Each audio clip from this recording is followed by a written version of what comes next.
A moderate magnitude 4.4 earthquake occurred in the South China Sea near Ambal Island, Philippines, in the early morning of Monday, July 14, 2025 at 12:24 a.m. local time. Asia, Manila GMT+8.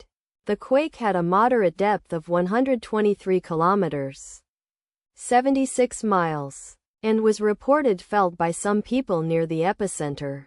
First to report, volcano discovery after 53 seconds. The earthquake occurred 12 hours after a magnitude 4.5 earthquake had hit on Sunday, July 13, 2025, at 12:24 p.m. local time.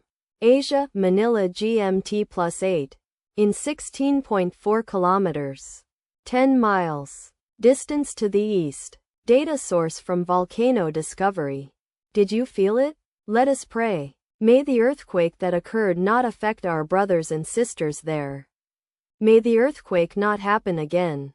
And may God protect everyone. Amen.